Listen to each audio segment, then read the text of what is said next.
Ele caiu muito, não é aquele time que nós vinha com vontade, mas caiu. O que ele fazendo? Tentou, né, fazer alguma coisa aí, tentou fazer reação, mas não. Aí quando me tirar do jogo eu não vou entrar pulso, né? O ataque muito fraco, é onde eu ia ficar ali no ataque. Aí não Ô, Jura, coisa, se você tivesse eu no ataque é outra coisa. Você tá com aquele rato ali, eu no rato. Se você tivesse... A primeira vez que eu dei uma bomba ali, é pra tomar pano que eu vim de trás.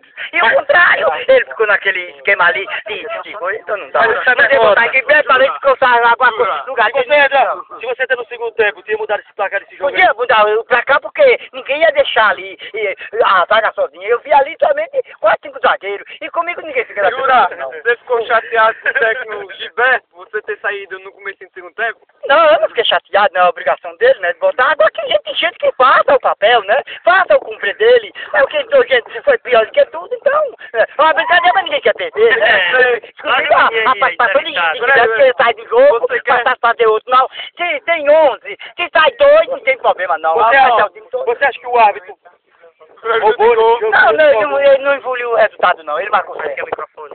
Você chamou, com essas palavras que você falou, você chamou o treinador Gilberto de burro? Não, eu não cheguei a essa palavra coisa não, porque primeiramente é uma palavra feia, não sabe? Eu não adianta. Mas essa derrota não vai prejudicar não no Campeonato Brasileiro? Não, mas essa derrota pode até ficar meio chocado, sabe? O jogador perder a partida assim para participar do Campeonato Brasileiro, né? Vai ser um negócio meio complicado e a pessoa deve ter cuidado com isso. Mas só falta 4 rodadas, seu time está no rebaixamento na Série Z.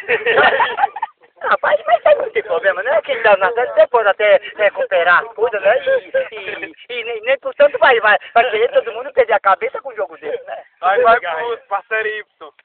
Bom, nós vamos até chegar nessa conclusão, porque time nós temos para fazer isso. É, Jurinho. Obrigado e bom dia. Tá, obrigado pela rádio, a rádio Princesa da Serra, que está presente no estado aqui do pé do viado.